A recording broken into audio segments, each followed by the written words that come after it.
Alright, before we go in depth on this at all, I want y'all to know my number one rule for hose bibs is to repair them every time you can rather than replace them. And I'm going to show you why. So in this video, what we're going to do is I'm going to actually show you how to do the replacement. I'm going to show you how to do all the different repairs you need to do. I'm going to show you the kit that I built.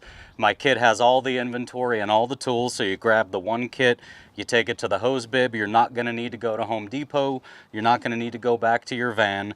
And I'm going to take you basically through an entire course on hose bibs. But like I said, my number one rule is not to replace these if you don't have to. You want to repair these every time you can, and I'll show you why. So 90% of the time, these are going to be threaded on. As you can see, this one's on PVC. So most of the time these are threaded, and most of the time these are actually going to be on 1/2-inch copper that goes into the wall. Now, the risk that you run in replacing these, the reason you want to repair rather than replace as often as possible, is because when you go to unscrew this, when you start turning to the left, you're going to either break this pipe, or at least you run a very high risk of breaking this pipe, or if it goes into the wall, breaking it free from the elbow that's right up inside the wall there. So the solution is a backup wrench. I think most of y'all know what a backup wrench, but this wrench that I'm putting on the pipe back here, its whole purpose is to keep the pipe still so that it does not get any undue stress or any undue force on it. And then once you've got your backup wrench on the pipe, then you can stick another wrench on the valve, hold the pipe wrench, this one right here, hold this as steady as you can possibly hold it and as firmly as you can hold it without putting any pressure in any direction. And then you can grab this wrench and go ahead and crank that down to unscrew this. But like I said, try to repair these. I'm going to take you through my entire kit with all my inventory. It's got all my tools. It's a one-stop shop kit that you can bring in, put down, get the whole job done without going to Home Depot, without going back to the van or the truck. But I'm going to show you the kit. I'm going to show you a breakdown of the inside of these valves.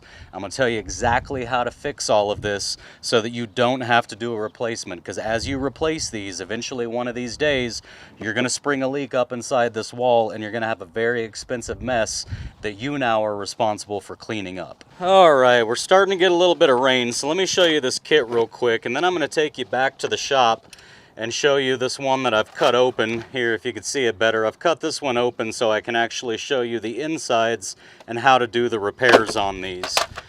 But first, let's go ahead and get through this kit real quick before the rain picks up. So we've got a wire brush, and the purpose of the wire brush is simply to clean off the threads where the hose goes, as well as to clean off the threads in the back, just to make sure that we're doing a clean job on this and we don't have any leaks when we're done. This here is just for cutting. The only thing this is for is just for cutting water hoses so that I can do water hose repairs while I'm on site if necessary. I've got a pair of channel lock pliers. These just always come in handy for grabbing and twisting on anything and for pulling on things. The scribe here, this is for pulling O-rings out, and I'll show you all that when we get back to the shop and we do the repairs on the insides of these. But this is to get O-rings out nice and clean without damaging anything. Of course, we've got our two crescent wrenches. One is a backup wrench, the other one is used for tightening and loosening the valves themselves. We're also going to need both a Phillips and a common slotted screwdriver. So this is just a cheap one with interchangeable ends. We've got common slotted on one end and we've got Phillips on the other. And I'm going to have these in almost every kit. These are really cheap at Home Depot right now. We've also got plugs, and the purpose of the plugs is to put on the end of the spigot. You don't want to be testing these with the tenant's or the client's water hose that's on site. You want to be able to screw this on, know that you've got a solid plug so that you can turn the water on and actually see where the leaks are coming from and not confuse a leak on the hose with a leak on the hose bib. We've got our Teflon tape, pretty standard. You're going to put that on the threads when you thread these on and off. We've also got, this is a key for opening and closing the water at the street, at the water main. So this key here is for turning your water on and off. It's a nice tiny one, doesn't weigh much, stays in the kit. That way you don't have to go back to the van and look for that. I've also got some assortments of rubber washers and O-rings and stuff here in the top, just that are kind of laying around. This is my O-ring assortment kit. This is going to cover just about every size of O-ring we need for any of these valves. And let's come down here to the bottom. So all of this that you see right here, this is all inventory. These are all hose bibs. So we've got, for example, 1/2 inch threaded here, and that's at a 45-degree angle. We've got 3/4 inch male threaded here at a 45-degree angle. There's another duplicate of that one. We've got all the different sizes, and what you're going to find is you're going to find the 1/2 inch male thread, 1/2 inch female thread, 3/4 inch male thread, 3/4 inch female thread, and then you're also going to have 1/2 inch and 3/4 inch female thread with a collar on them. And I don't like these collars. I'll explain that later in the shop if I remember to, but I don't like these collars. Actually, I'll just tell you now. The reason is because typically when you have these collars, you can't get a backup wrench behind there, and I do not remove and replace these if I can't get a backup wrench on it. Over here, this is the one I cut open, like I said. I often throw spare parts and old parts in here. And then right here, these are conical washers, mostly for the retaining nuts on the stems. And these are all of the regular flat rubber washers that I'm going to be using for the actual stem washers, which is what starts and stops the flow of water. You're going to replace a lot of these stem washers. Now I also have over here, I have some hose repair kit pieces. This is just the male and female threaded ends of the hoses, as well as a splice for the middle of the hose. I throw that in for free oftentimes just to sort of give them a little extra value and make them happy. And then we've got these vacuum breakers, and these vacuum breakers, guys, are really, really important. These are required by code. They keep the water supply clean, and I will not replace or work on a hose bib if I'm not also installing one of these if there's not already one there. That is not optional. So that's the whole kit. This is everything you need to complete a repair or a replacement for any of these hose bibs. And now I'm going to take you back to the shop, and when we get to the shop, I'm going to go through here and actually show you how these work and how to repair them on the inside so that you're not replacing them and risking breaking this pipe, or especially risking breaking a pipe up inside the wall, which is going to be a super expensive mistake for you. Alright, we're back at the shop. Here's one of the valves right here. I've taken the liberty of cutting this open so I could show you how it works. Now, this is the threaded end that goes into your copper line that's going into the house. So water's coming this way. Water comes in and it wants to get to this hole right here and come up and go out through the spout. However, it can't because we have this stem washer screwed down onto that hole so that no water can come through.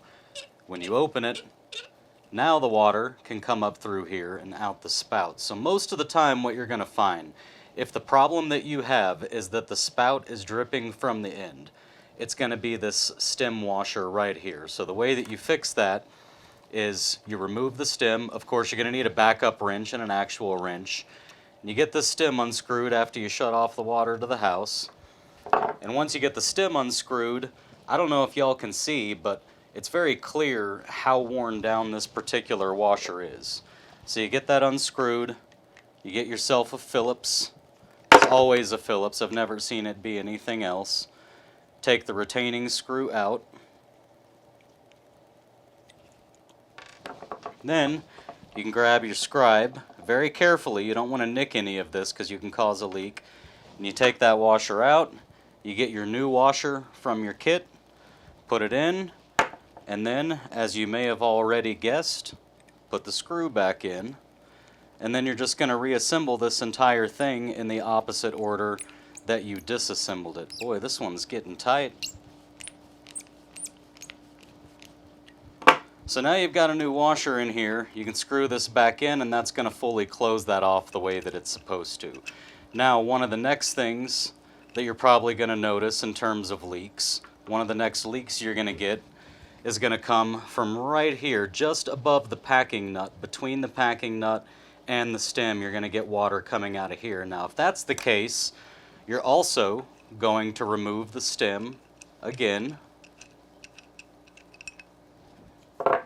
And after you remove that stem, you want to grab on your packing nut and you want to turn this all the way down, and what you're going to find is right out here, right at the end, if you see, we have a little O-ring in here. This is what, when water is all around here, once this stem is opened and the stem washer allows water in, the water wants to go up through here and out the top. So what you do, if you're able to, the scribe works really nice for this, is if you have enough room, you can get your scribe in there and you can pull this O-ring out.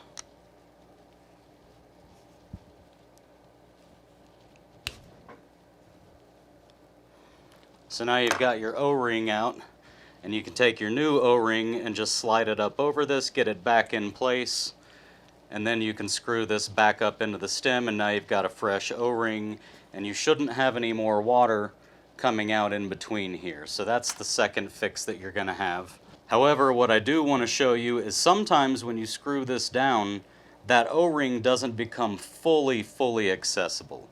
It's pretty rare for it to not become accessible, but if it doesn't, then you'll have to come to the top and you're going to have to take the actual handle off of the hose bib, and once you've got the handle removed, you can slide the entire stem out, and then you can get that replaced, and then you can put this all back together. Now, if your issue is not water dripping out of the spout and it's not water coming out from the top of the stem, then it's going to be a leak coming from right here where your packing nut meets the hose bib body. If that's where your leak is coming from, what you're going to have is right here, if you guys can't see it, is a Teflon washer. Let me take this out and see if I can show you a little better. You can kind of unscrew these a little bit. They're pretty rigid. But right here, you have a Teflon washer, which I didn't mention earlier is also in the kit that has all of the O-rings and stuff. I have Teflon washers in there, although usually you don't need to replace these. Most of the time, this can be fixed just by tightening it down a little. The Teflon is pretty strong. But if you have to, then you take this whole washer off, take the entire Teflon washer off, and just get a new one, put it back on there, and then you can go ahead, with your new one on, go ahead and screw this guy back into here. Now, the final thing I want to show you is the actual vacuum breaker. A lot of people don't like these, a lot of people don't want these on. For me, it's mandatory. If I'm going to work on your hose bib, when I leave, there's going to be a vacuum breaker on there.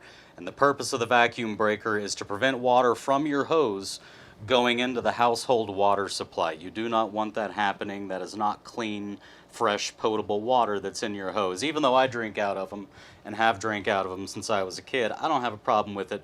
But you don't, as a business, you don't want to be putting bad water back into somebody's house. That is a liability. So what I do with these is every time I make sure when I leave one of these is installed. If like this one's already here, but if it's not there, I'm going to put a new one on. And the way these work, it's just like screwing a hose on. In fact, you can put a vacuum breaker on a vacuum breaker. And you screw that down until it's nice and tight.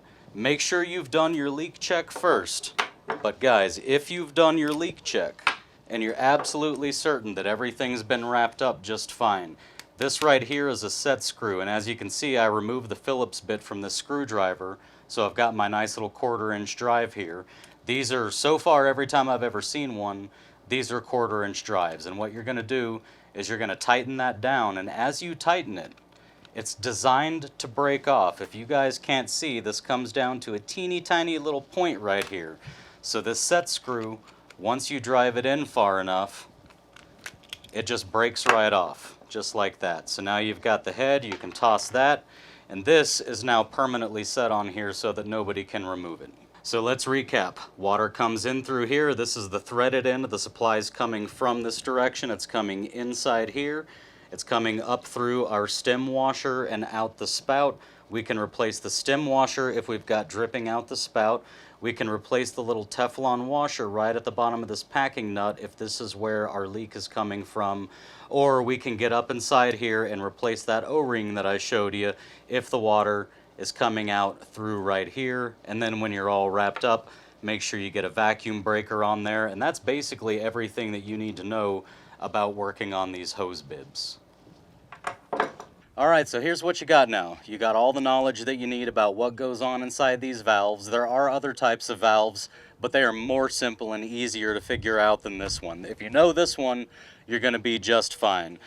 Don't forget the one rule, which is don't replace the valve body unless you absolutely have to. You're going to risk breaking that pipe inside the wall. I've done it. It's an expensive mistake, and if you do enough of these, eventually one of those is going to break inside the wall. You're going to have a very expensive mistake that you have to fix out of your pocket. I've given you the kit inventory. That is in my downloadable documents, so if you go to the description of any of my videos, you're going to see a link to download my documents and or sign up for the masterclass. Click that link, go into my documents folder. When you get to the documents folder, I'm going to have this kit inventory in here, and every kit that I do in the future, every time I do a video on these and I really cement in this kit, I'm going to have that inventory in there for you. This cost me approximately $300 to build this kit, and now I have it. All these tools stay in it. They are dedicated just to this kit. I restock the inventory as I use things up. But more importantly, I've given you a system. This whole business, everything that I'm doing as far as revenue, this all comes down, and I am going to go over the numbers for this at the end.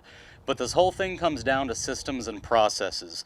The more efficient you are, the faster you are, there's a value to this job. And whatever that value is, it's the same value to your client, whether it took you 20 minutes or whether it took you 3 hours to do it. So the faster and more efficient you get by having inventory and kits and processes, the more money on a per hour basis you're making.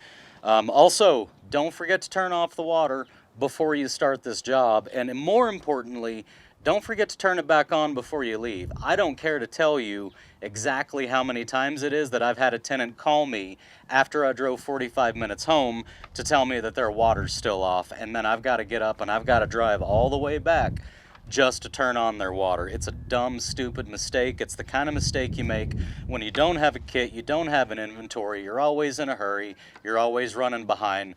The more organized and efficient you get, the less chance you're going to have of having to drive 45 minutes back across town to turn their water on, because you're going to be in a calm, collected business state of mind while you're doing this. And then finally, let's go over the money. So this is a $125 job for me. I just charge my standard trip fee when I do this job. And I can tell you, I don't ever take more than 20 minutes to do this job. If it's one hose bib, from the time I park my truck to the time that I'm done with the job and getting back in my truck to drive away, that's 20 minutes. For $125, that comes out to $375 an hour for your on-the-job time. The time that you're at that address, $375 an hour. So keep that in mind. That's the purpose of the kit. That's the purpose of the process. That's how you turn your handyman business into a very legit business and start making a lot of money. So with all that being said, I love you guys. I hope you're out there killing it, and I'll see you on the next one.